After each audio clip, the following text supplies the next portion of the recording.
Hey, everybody. Hello. Happy midweek. Tuesday is when we're recording this episode. Mm-hmm. Coming to you with another episode of Connecting with the Creator. Still in Genesis. We decided to skip one chapter. Don't throw too much guilt and shame on us. It has to do with all the lineages and hard to pronounce names. So we decided we might just go shoot right over to 37. In case any of you haven't listened to the previous episodes, we've been talking about Jacob, Esau, that story, Jacob leaving the land, getting married, having kids, dealing with his future wives, father, Laban, treating him somewhat harshly, and how he's done his work and not paying him what he told him what he would, Mm-hmm. who was also his mother's brother, I believe. So it was considered his uncle.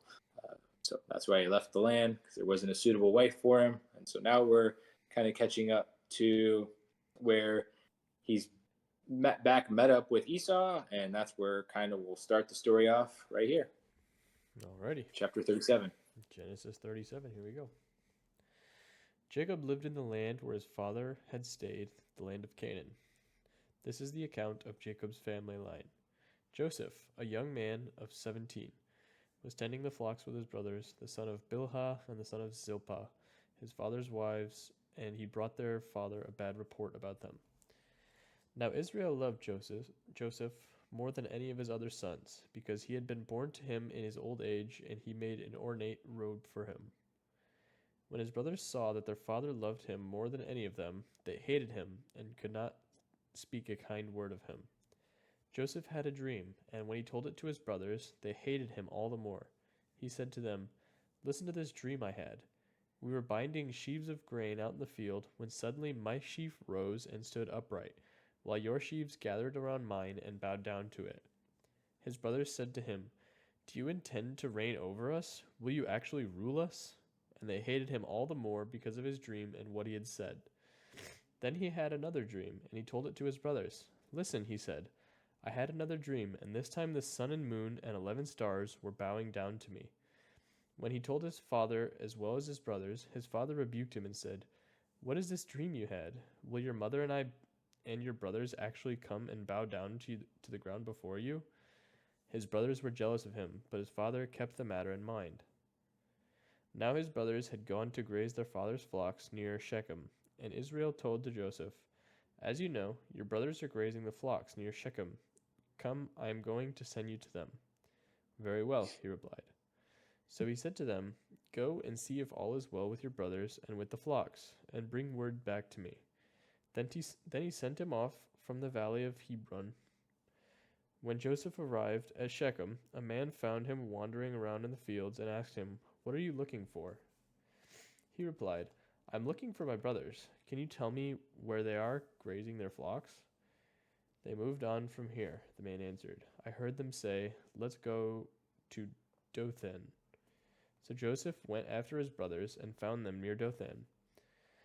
But they saw him in the distance, and before he reached them, they plotted to kill him. "Here comes that dreamer," they said to each other. "Come now, let's kill him and throw him into one of these cisterns and say that a ferocious animal devoured him. Then we'll see what comes of his dreams." When Reuben heard this, he tried to rescue him from their hands. "Let's not take his life," he said. "Don't shed any blood. Throw him into this cistern here in the wilderness, but don't lay a hand on him." Reuben said this to rescue him from them and take him back to his father. So when Joseph came to his brothers, they stripped him of his robe, the ornate robe he was wearing, and they took him and threw him into the cistern. The cistern was empty, there was no water in it. As they sat down to eat their meal, they looked up and saw a caravan of Ishmaelites coming from Gilead. Their camels were loaded with spices, balm, and myrrh, and they were on their way to take them down to Egypt. Judah said to his brothers, "What will we gain if we kill our brother and cover up his blood? Come, let's sell him to the Ishmaelites and not lay our hands on him. After all, he is our brother, our own flesh and blood." His brothers agreed. So when the Midianite merchants came by, his brothers pulled Joseph out of the cistern and sold him for 20 shekels of silver to the Ishmaelites who took him to Egypt. When Reuben returned to the cistern and saw that Joseph was not there, he tore his clothes. He went back to his brothers and said, "The boy isn't there. Where can I turn now?" Then they got Joseph's robe, slaughtered a goat, and dipped the robe in the blood. They took the ornate robe back to their father and said, "We found this. Examine it to see whether it is your son's robe." He recognized it and said, "It is my son's robe. Some ferocious animal has devoured him. Joseph has surely been torn to pieces." Then Jacob tore his clothes, put on sackcloth, and mourned for his son many days. All his sons and daughters came to comfort him, but he refused to be comforted. "No," he said, "I will continue to mourn until I join my son in the grave." So his father wept for him.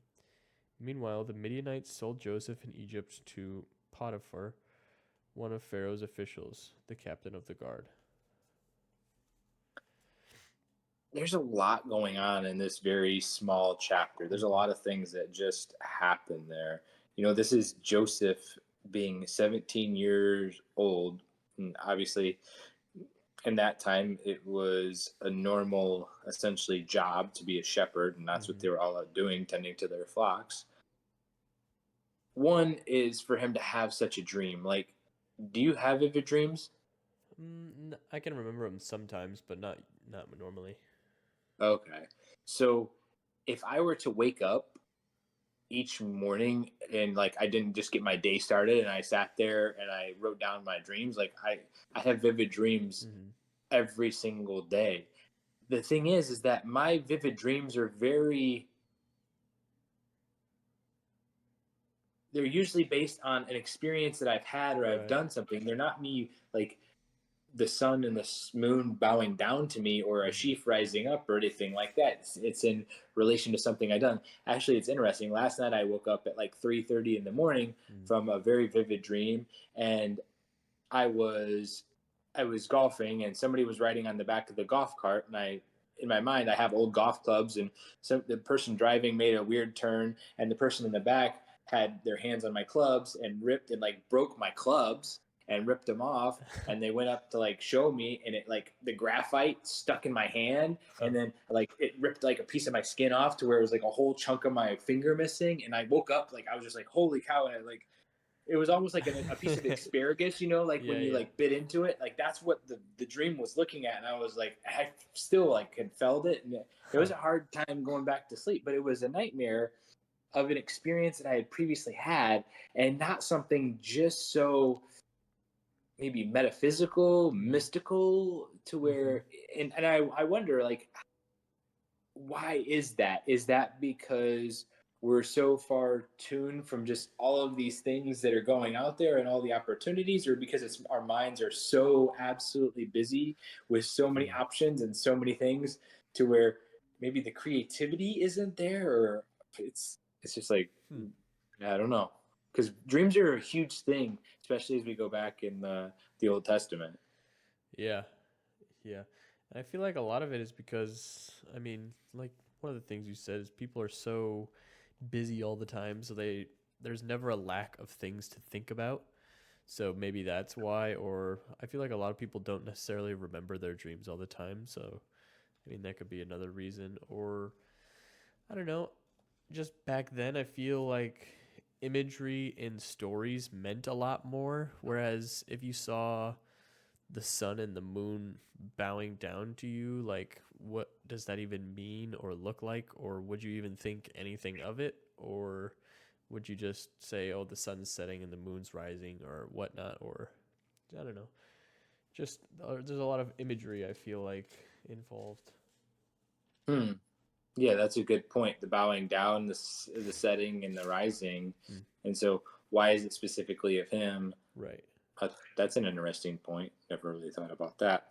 But then again, like as his brother saying those things out to them, it's just like I don't know Yeah. really know what you would expect to receive from your Yeah. brothers if I were to say to you guys, "Oh yeah, like so what's gonna happen is that I'm gonna live down in Miami, and you guys are all gonna end up being my servants, like, Hmm. and you're gonna help take care of my house and stuff like Hmm. it wouldn't go over very well. And so I was like, why can't you just keep these things to yourself? Yeah. And like, why do you feel the need to express these things? Hmm. Which in the end, I think that it ended up being the will of God that those happened in the way that they did to create this. But yeah. he's not doing himself any favors. No, You no. know, it'd be like if you went to high school and you just like were super arrogant and prideful and just tell it like you're not Hmm. gonna make many friends with that Yeah. approach. Yeah, it makes him come off as like a egomaniac kind of. Just everything will bow down to me. You all this is the Lord has spoken to me. Not necessarily what he's saying, but basically, it's just I don't know. And I think inside this story, we also get a glimpse of split families and what that looks like and what it does to where you have one father and another mother and another mother. And so, I mean, essentially, there's four different mothers, right? There's Hmm. Rachel, Leah, Bilhah, and the other Zilpa. maids, Zilpah, yeah, who, they all have their own children. So, if you only have one father Hmm. and then they have all their mothers. So I would have to assume that based on how their mothers spoke to them, like um, Rachel or Rebecca speaking to Jacob when he was leaving Esau, like she had a close relationship with him. So she Hmm. was speaking with him about that. And I would have to assume each one of these mothers were talking to them Mm. and possibly poorly about the other Others. sister. With these were actually sisters. Like these were Oh. blood sisters who were wives, to one person, and then their maidservants. Huh. But each one of them, obviously, I think wanted the blessing for their children, for their sons, and I think it just shows like what split households do, and the tension, the pride, the arrogance that is even built up. And because this reminds Hmm. me more of like high school, like where you have your specific sects and groups of high school to where they're not friendly with each other, they Hmm. don't like each other, and that's what this is relating to. And not so much you would think like our family, like that would be really terrible if we got to that point where we were treating each other Hmm. in this way. Hmm. And it's just And then to kind get to of the it's kind of like a throwback to Jacob and Esau, just the sheer jealousy, and even Cain and Abel, just the jealousy that comes from all the brothers' relationships, and you see how far it goes every time. yeah, and I think that's what's so foreign to me is that these are brothers, like these are Hmm. brothers, like I have a hard time grasping how brothers could act like that. Is it like all based on the inheritance? Hmm. Like what? I guess back then you had really nothing else. There was no car, there was no house, there was nothing to really try to prove your worth Hmm. or to work towards. But it was your inheritance, and that Hmm. was really it. So that was life, Hmm. like, and that was it. So I guess that's what creates all this jealousy and frustration. But then they go to such a point to where they're selling their brother, they're making it Yeah. look like he was murdered, and it's just like what extent? Why? Wow! It's yeah, Yeah. it's it's it's sad to see that they weren't able to just brush this type of a thing off and Hmm. like let it go on. Yeah. Except for the one time that Reuben spoke up and basically tried to talk them out of killing him and just say, Right. "Oh, just throw him into the cistern." Or, but other than that, it's just kind of straight violence driven. Right, which if I think we look back, I don't think Reuben is actually his. He has the same mother and same father. I Oh. think Benjamin and Joseph are the only two that have the same mother and father, Oh, okay. if I'm not mistaken with that. Um, but yeah, anyways. Hmm. All right. Anything else you want to say about 37? Nope. All right. I'll carry on to 38. It was at this time that Yehuda went off from his brothers and settled near a man named Hira, who was an Adulami. There Yehuda saw one of the daughters of a certain Canaanite whose name was Shua, and he took her and slept with her. She conceived and had a son, whom he named She conceived again and had a son, and she called him Onan. Then she conceived yet again and had a son, whom she called Shelah. He was in Kiziv when she gave birth to him. Yehuda took a wife for his firstborn, and her name was Tamar. But Yehuda's firstborn, was evil. Adonai's perspective. So Adonai killed him. Yehuda said to Onan, "Go and sleep with your brother's wife." Perform the duty of a husband's brother to her and preserve your brother's line of descent. However, Onan knew that the child would not count as his, so whenever he had intercourse with his brother's wife, he spilled the semen on the ground, so as not to give his brother offspring. What he did was evil from Adonai's perspective, so he killed him too. Then Yehuda said to Tamar, his daughter-in-law, "Stay, widow, in your father's house until my son Shelah grows up," for he thought, "I don't want him to die too, like his brothers." So Tamar went and lived at the home with her father. In due time, Shua's daughter, the wife of Yehuda, died. After Yehuda had been comforted, he went up to be with his sheep shearers in Timnah, he and his friend Hira the Adulamite. Tamar was told, "Your father-in-law has gone up to Timnah to shear his sheep." So she took off her widow's clothes, completely covered her face with her veil, and sat at the entrance to Enayim, which is on the way to Timnah. For she saw that Shelah had grown up, but she still was not being given to him as wife. When Yehuda saw her, he thought she was a prostitute because she'd covered her face. So he went over to her where she was sitting and said, not realizing that she was his daughter-in-law, "Come, let me sleep with you." She answered, "What will you pay to sleep with me?" He said, "I will send you a kid from the flock of goats." She said, "Will you also give me something as a guarantee until you send it?" He answered, "What shall I give you as a guarantee?" She said, "Your seal with its cord and the staff you're carrying in your hand." So he gave them to her, then went and slept with her, and she conceived by him. She got up and went away, took off her veil, and put on her widow's clothes. Yehuda sent the kid with his friend, the Edomite, to receive the guarantee items back from the woman, but he couldn't find her. He asked the people near where she had been, "Where's the prostitute who was on the road to Enayim?" But they answered, "There hasn't been any prostitute here." So he returned to Yehuda and said, "I couldn't find her." Also, the people there said, "There hasn't been any prostitute here." Yehuda said, "All right, better keep the things, so that we won't be publicly shamed. I sent the kid, but you didn't find her." About 3 months later, Yehuda was told, "Tamar, your daughter-in-law, has been acting like a whore. Moreover, she is pregnant as a result of her prostitution." Yehuda said, "Bring her out, and let her be burned alive." When she was brought out, she sent this message to her father-in-law: "I am pregnant by the man to whom these things belong. Determine, I beg you, whose they are, the signet, the cord, and the staff." Then Yehuda acknowledged owning them. He said, "She is more righteous than I, because I didn't let her become the wife of my son Shelah, and never slept with her again." When she went into labor, it became evident that she was going to have twins.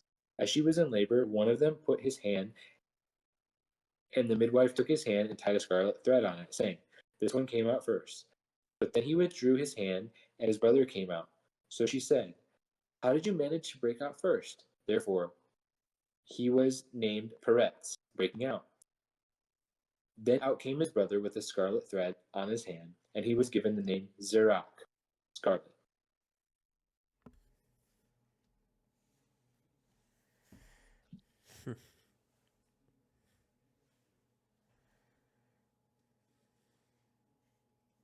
Anything with that? I mean, just the ignorance, and so he sleeps with this prostitute, and somebody says that his daughter-in-law or Tamar has basically been sleeping, and now she's pregnant and she wasn't supposed to be. So then he's very immediate to judge, but then once he realizes that it was her who he thought was the prostitute that he was sleeping with, well, that he was sleeping with, but that he thought was a prostitute, that he realizes like the mistake that he made, and it's just how quick to judge without I guess hearing the story or hearing anything. Yeah, it's essentially, like you said, just about being a hypocrite. Like, it's not okay for her to sleep around, Mm-hmm. but it's okay for him to sleep around. And that's something that I've really had an issue with in society today, where they look at women who have maybe high body counts, and that is like absolutely terrible and it's disgusting. But it's acceptable for men to have those exact same high body counts or higher body counts, and it's like it's not looked down as much as the women. And it's just like they're both exactly the Mm-hmm. same. like that intimacy, what it does to your mind, what it does to your future spouse, if you ever want to have a spouse, if you want to ever have any type of a deep relationship, it's still deteriorating your mind in the exact same way, no matter if you're male or female. Yeah, there sure are different emotional connections with women and physical connections that men have, I think, a deeper physical connection based on the sight and that. But it's like if you're seeing all these different things and you've seen them all, well, what's this going to compare to when you have a special person? How do you get all these things out of your mind? How do you clear those things, whether it goes to OnlyFans or whatever it is? It's just like we're really like we're not setting ourselves up for success if our focus in the future is to like live a purposeful life and be close to the creator in terms of being able to love a significant other in the future. It's just Yeah. It just kind of it's just kind of taking away, it's trading current pleasure for future pleasure and happiness, and just accepting yourself in the future, I guess. It's just taking away from your future self to give temporary pleasure to your current self, I guess.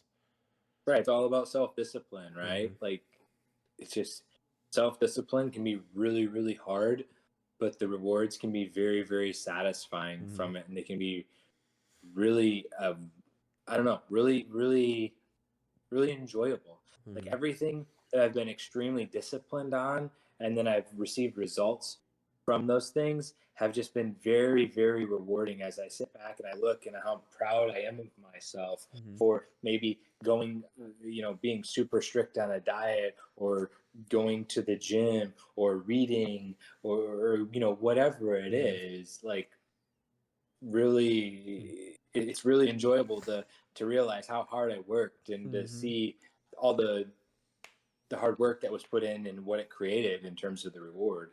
Right. I agree. But yeah, in terms of this, it's just like this is the issue I have is like this is what was written about the chosen people group, Mm-hmm. and this is the type of nonsense that they're doing. And so in a religious setting, like there's a lot of people who we all sin, right? Mm-hmm. So it's our ability to ask for forgiveness and be forgiven. But it's just like it's eye opening when this is who like the stories are getting written about, and Mm-hmm. it's just like some of the things that they're doing. So I think in one way it's just like wow, like these people really were kind of messed up too. But it's also the recognition that wow, we're messed up and we have a lot of things that we can do better. And Right. so it's very applicable Mm-hmm. to our own lives. And maybe if it was all people who were perfect, it would be difficult to try to relate Right. and and try to maybe have that belief. Yeah. I feel like a lot of the time it's like it's written back in a time where everyone's a shepherd and everybody has animals, and I don't know, people are stealing flocks of whatever, or they're stealing herds of animals, and it's like, "Oh, that's not relatable because I don't own any sheep, or I don't own any goats or whatever." But it's like the whole idea of stealing is still stealing. The whole idea of adultery is still adultery. It doesn't change much in that front, but it's just I feel like that's where the disconnect comes. Yeah, and I think if we go back to the Levin story, it's taking advantage of, and it's like the extent that they were taking advantage of then related to sheep. Today, it relates to dollars, time, energy. So if you're Mm-hmm. still taking advantage of people in just in a different form of like trying to get them to do something for cheaper or Mm-hmm. like making them do more things to conserve to waste more energy because you don't want to do something, it's still that idea of taking advantage of somebody and Mm-hmm. essentially putting yourself above someone else, Mm-hmm. believing that you're better than them, right? Right. Yep. All right. Alrighty. I Ready for hit 39? 39. Okay. Now Joseph had been taken down to Egypt. Potiphar, an Egyptian who was one of Pharaoh's officials, the captain of the guard, brought him from the Ishmaelites who had taken him there. The Lord was with Joseph so that he prospered, and he lived in the house of his Egyptian master. When his master saw that the Lord was with him, and that the Lord gave him success in everything he did, Joseph found favor in his eyes and became his attendant. Potiphar put him in charge of his household, and he entrusted to his care everything he owned. From the time he put him in charge of his household and of all that he owned, the Lord blessed the household of the Egyptian because of Joseph. The blessing of the Lord was on everything Potiphar had, both in the house and in the field. So Potiphar left everything he had in Joseph's care. With Joseph in charge, he did not concern himself with anything except the food he ate. Now Joseph was well built and handsome, and after a while his master's wife took notice of Joseph and said, "Come to bed with me." But he refused. "With me in charge," he told her, "my master does not concern himself with anything in the house. Everything he owns he has entrusted to my care. No one is greater in this house than I am. My master has withheld nothing from me except you, because you are his wife. How then could I do such a wicked thing and sin against God?" And though she spoke to Joseph day after day, he refused to go to bed with her or even be with her. One day he went into the house to attend to his duties, and none of the household servants were inside. She caught him by his cloak and said, "Come to bed with me." But he left his cloak in her hand and ran out of the house. When she saw that he had left his cloak in her hand and he had run out of the house, she called to her household servants. "Look," she said to him, "this Hebrew has been brought to us to make sport of us. He came in here to sleep with me, but I screamed.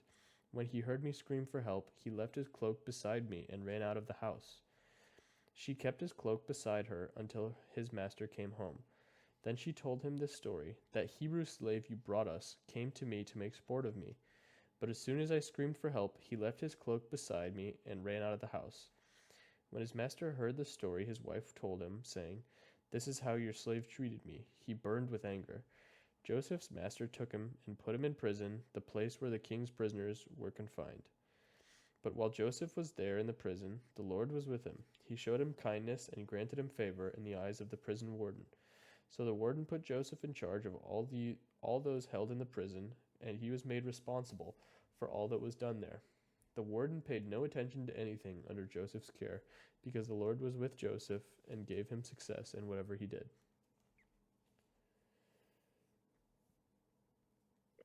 I, I mean, in terms of thinking, Potiphar realizing how much God had been with Joseph and everything that he had brought him and anointed him and increased his own possessions. Like Mm-hmm. this is the master's possessions, right? They're all getting increased. And this guy believes his wife, like he believes her story, and so it blows my mind first off that she would like try to do that Mm-hmm. time and time again, and then she's so frustrated Yeah. that somebody says no, that it's like, okay, so now I'm going to make up this story, so now he's just no longer here. Like, was Right. he just too tempting? He was too handsome. It was just like it Yeah. was just too much for her to Yeah. like have to deal with every single day. So it's like, okay, now Right. I gotta get him out of here. Like I gotta get him off my mind. Like, Huh. wow, dude. Huh. And just the fact that obviously when someone is that way, it's not too much of a secret. Like I mean, other things in that relationship must have been telling things elsewhere. Like it's not just I can't imagine Joseph was the only one where it's like Joseph was just this stunning 12 out of 10 guy. And it's like, I mean, obviously there had to have been other encounters too, but just the fact that he took her word for it without even bringing it up to Joseph or having a conversation with him and then just throwing him straight into prison was kind of just after everything that Joseph had done for him and their relationship, and yeah, just throwing him straight into prison. Yeah, I don't know. Like she shot her shot and it didn't Mm-hmm. work, and like Yeah, I don't know. Maybe he was Tom Brady. I don't know. Maybe. Like, you know what I mean? Like, Right. if you think about it, like, you put him in that position, like, okay, yeah, he's Yeah. probably that 12 to 10 to Yeah. where, yeah, it's like, okay, I want this man. Right. Right. Yeah, it makes sense. But Yeah. yeah, I guess maybe that's something me and you have never had to deal with, so we Yeah. don't I understand. guess. I guess not. uh, Yeah. And it just kind of but I mean, reading through it, I guess I never really realized how much it just reminded me of the story of Adam and Eve and just that temptation. Just I don't know, just that first temptation arising and then Joseph's ability to turn it down over and over and over again.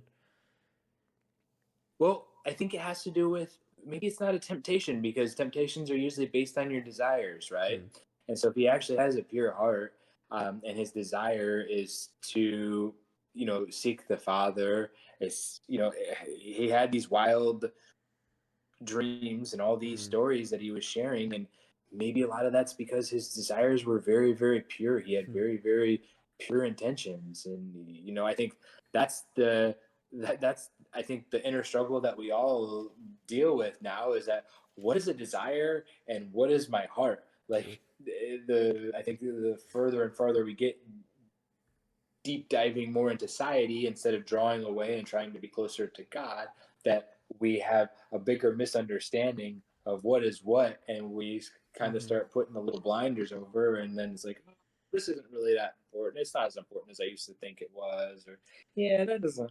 Yeah, it's all right. Mm-hmm. Like gluttony or lying or stealing. It's like yeah, Yeah. maybe like yeah, I'm not stealing my neighbor's chair, but stealing music on Napster, like, well, Yeah. yeah, you know what I mean? Like, Yeah, yeah. that's way before your time, though, dude.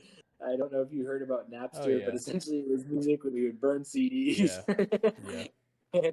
And like now you have Spotify, which is Mm-hmm. essentially you can pay for and be able to have access to every single song that was Mm-hmm. ever made on instead of having to buy all those CDs and stuff. Yeah. Yeah, yeah. Yeah, it's just the degree and depth of our desires, and how the world changes as we progress, right? So the levels of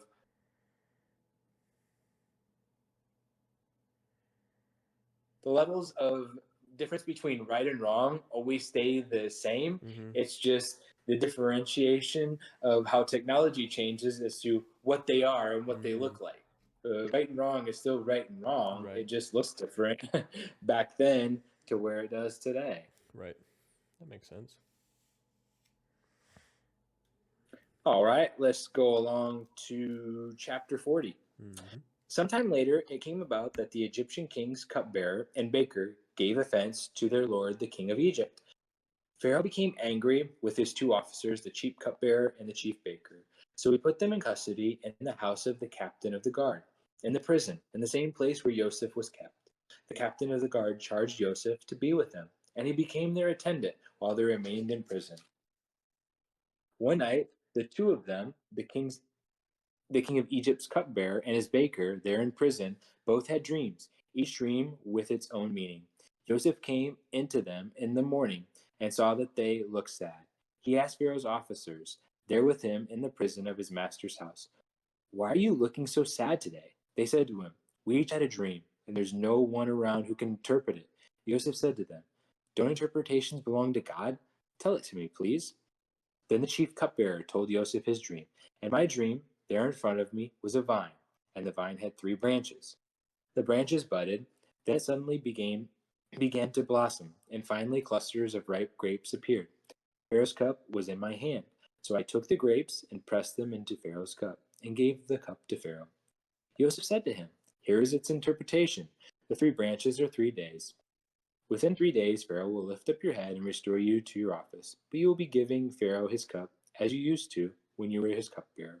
But remember me when it goes well with you, and show me kindness, please, and mention me to Pharaoh, so that you will release me from this prison. For the truth is that I was kidnapped from the land of the Hebrews, and hereto I have done nothing wrong that would justify putting me in this dungeon. When the chief baker saw that the interpretation was favorable, he said to Joseph, I too saw in my dream. There were 3 baskets of white bread on my head. In the uppermost basket, there were all kinds of baked goods for Pharaoh, but the birds ate them out of the basket on my head. Joseph answered, here is its interpretation. The 3 baskets are 3 days. Within 3 days, Pharaoh will lift up your head from off of you. He will hang you on a tree, and the birds will eat your flesh off you. After, on the 3rd day, which was Pharaoh's birthday, he gave a party for all his officials, and he lifted up the head of the chief cupbearer and the head of the chief baker among his officials. He restored the chief cupbearer back to his position, so that he again gave Pharaoh his cup. But he hanged the chief baker as Joseph had interpreted to them. Nevertheless, the chief cupbearer didn't remember Joseph, but forgot him.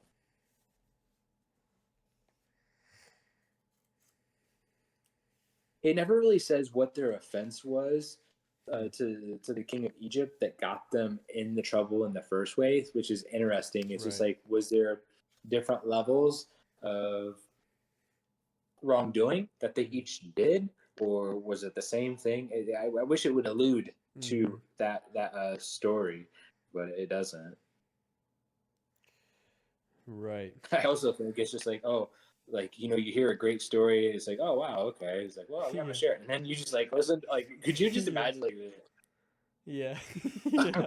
like good baker, you're just like that anxiety and Mm-hmm. depression would just be to like an extreme. Like, wouldn't you just be like banging on the walls trying to escape? Like, how are you Yeah. still just like, oh yeah, let me just go to sleep now?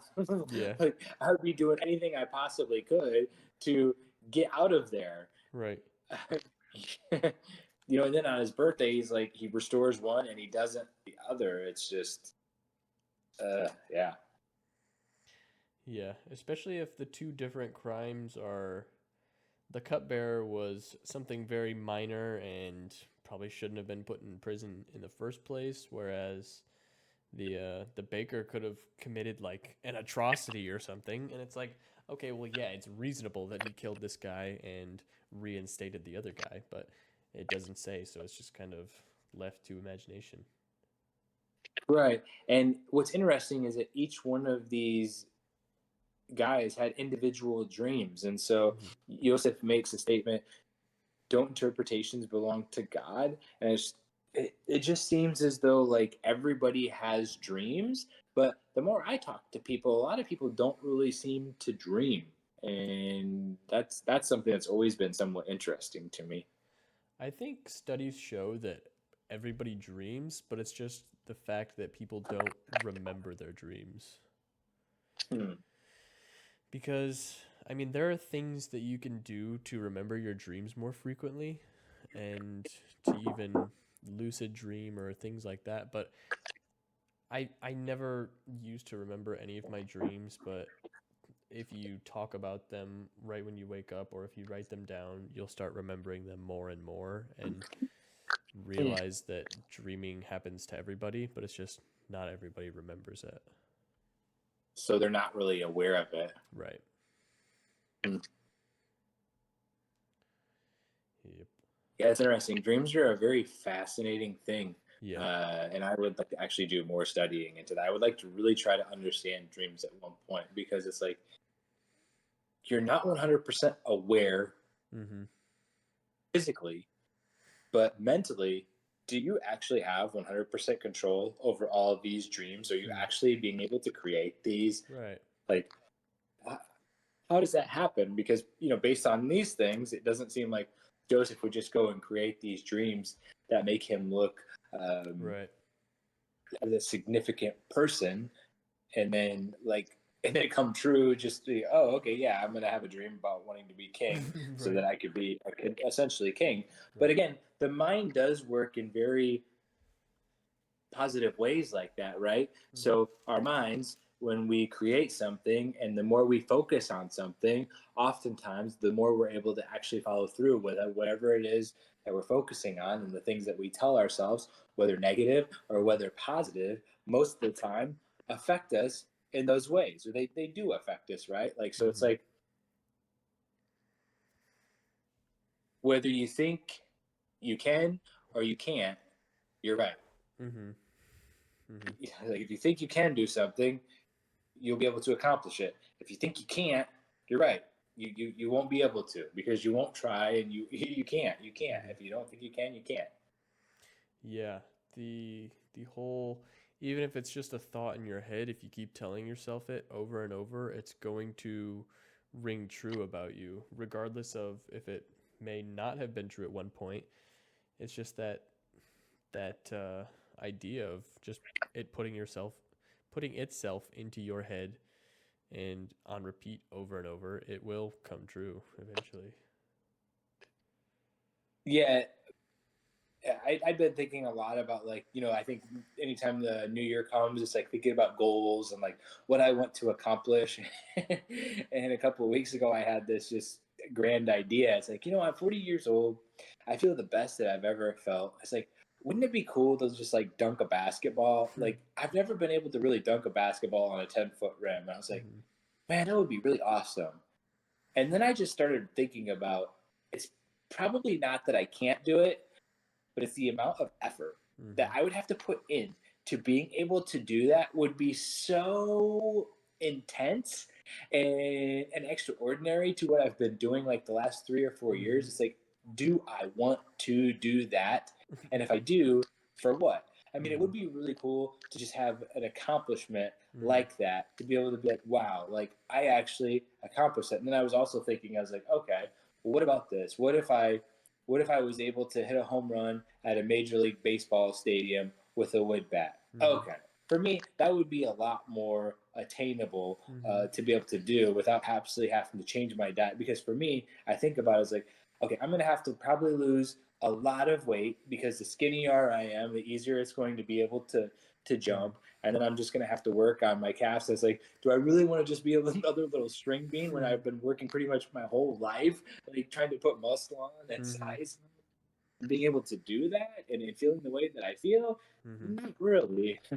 So then there's somebody who's essentially a strength and conditioning coach that lives here, and I was talking to them, like, would it be possible for me to just keep being built and try to be more like a linebacker because some linebackers can still jump really high, and they're Mm-hmm. talking about like they're just really athletically talented, though, Chad. And if you start Mm-hmm. looking Yeah. at those linebackers, like they're really, really strong. So the Mm-hmm. amount of weight that you're going to have to push at 40 years old to be able to reach that type of vertical, you're going to have to really go after it really, really hard. Hmm. So it's just like, okay, yeah, like I could probably do it, Mm-hmm. but I don't want to put forth that much effort. Right.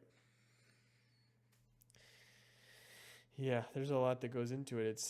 It's the sure you would be able to say that you can, but is it worth it to give up on what you've been working on and dedicate yourself strictly to this one goal that you may or may not even really want all that much just to have the ability to say you can? Because at the end of the day, you can dunk a basketball. So what? Do you even play basketball? Do you like to play basketball that much? Is it are you going to use the ability to dunk in your life other than just saying you can? So it's just I don't know, just the dedication of time and commitment and cutting off everything else that would take up that time. So, No, in the back of my mind, I've always wanted to just be this perfect athlete in mm-hmm. every single sport. To where I saw it, I was like, okay, I would still like to bowl a 300 game in bowling. Yeah. I would like to have a hole in one. I would Mm-hmm. like to be able to dunk a basketball, and I would like to be able to hit a baseball. I The goal was to be able to hit a baseball out of a Major League Baseball stadium with a wood bat Oh. instead of just over Yeah. the fence. Yeah. But it's just like in my mind, I'd be like, at 40 years old, could you imagine like what that would do for Instagram Reels and like how people would like just like look at you and be like, oh, Huh. it's just Huh.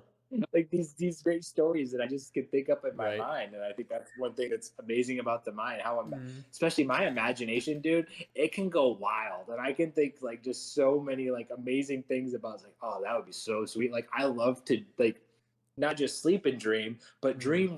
Like Yeah. just think about the amazing possibilities of what could possibly happen that's so far out there and so unattainable. But it was like, yeah, but what if we could actually Yeah. do that? Wouldn't it be sweet? Yeah.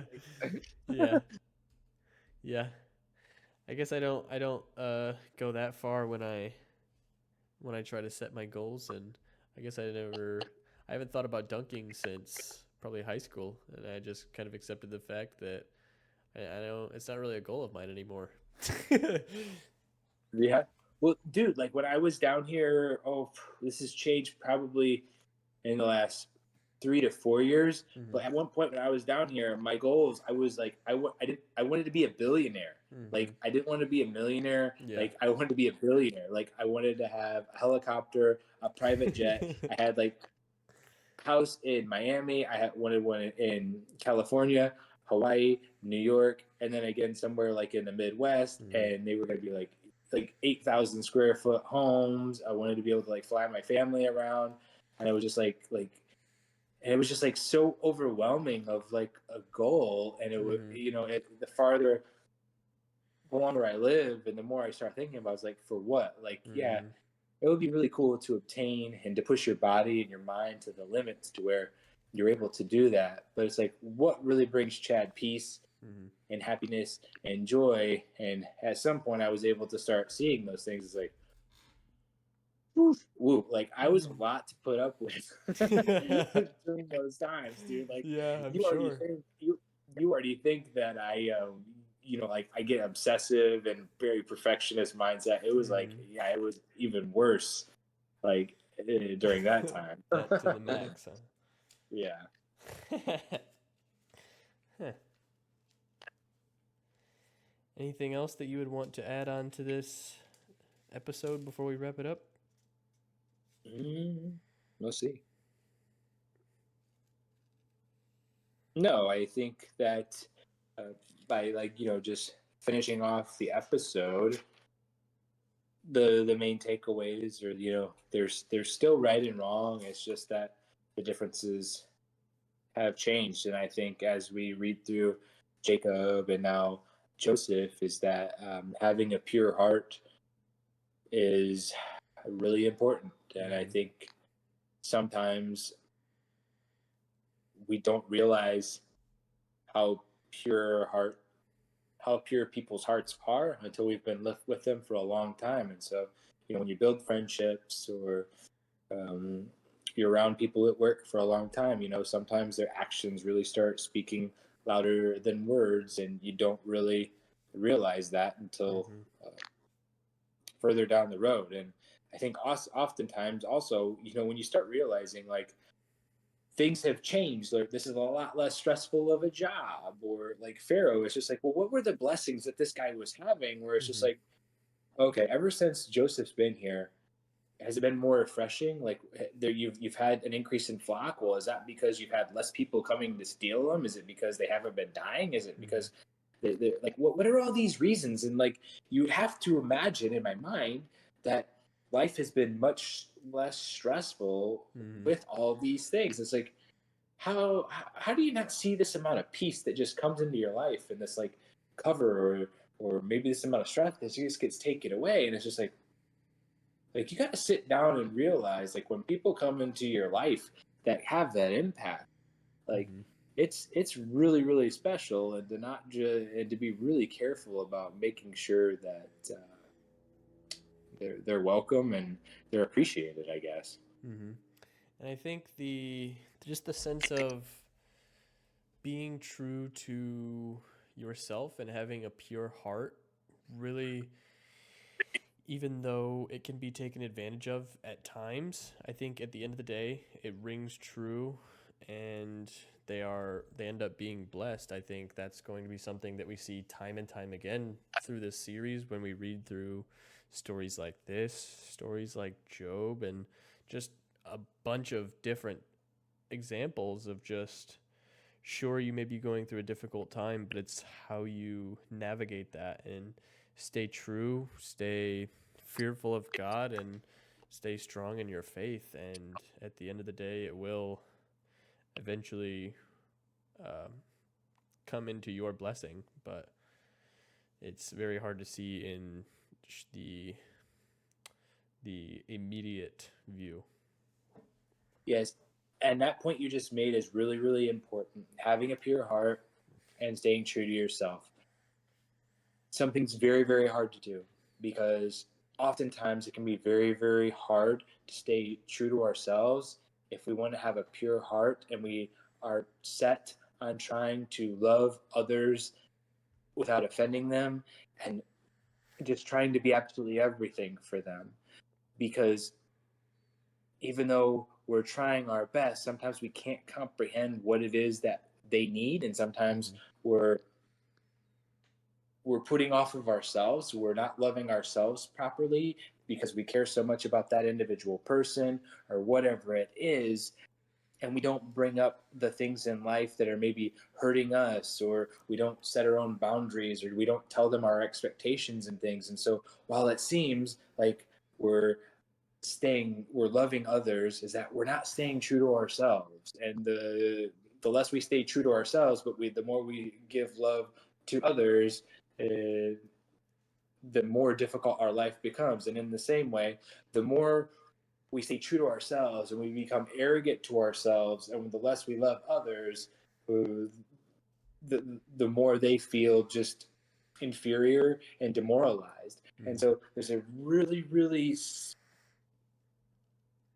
thin line of what that balance looks like, and how you do both. Is how you see other people, you love them the best that you know how, but you also stay true to yourself. You set boundaries, and so you can do both of those things very, very well. But it's not easy, and sometimes it takes proper practice, trial and error, because sometimes it will come out as anger and we're angry about it, and then other times we start learning how to communicate better, setting those boundaries, and just saying things like, I had a phone call this weekend where I was talking to somebody and I knew that it was family VR time, and I just said, hey, like, I forgot it's VR time. Like, I really enjoy talking to you right now, but I've created this time to where we're all playing VR and it's time to go. And so it was just like, wow, I was really, really proud of myself. And before that phone call, I had created the standard of what that looked like. Hey, I can talk until 4 o'clock. And then after that, I created those boundaries from the very beginning, and it wasn't just something out of nowhere. Where previously I would just be like, oh, well, like, I don't want to say anything because I don't want to offend anybody. But it's like, no, like, I'm loving myself, but I'm also loving others because of the commitments that I've made in life. Very well said. Yeah. Alrighty. Anything else you want to say? No, I think that pretty much sums it up for this week. All right. Well, we appreciate you guys taking the time to watch and listen. If anybody out there is, we hope so. Hello, hello, hello, hello. If not, then this is something for us to go back on and appreciate and be happy of what we're trying to do with connecting with the Creator and figuring out what that life looks like and what our purposes are and what He wants of us. Yep. All right. Good night, everybody. Yep. See you guys next week.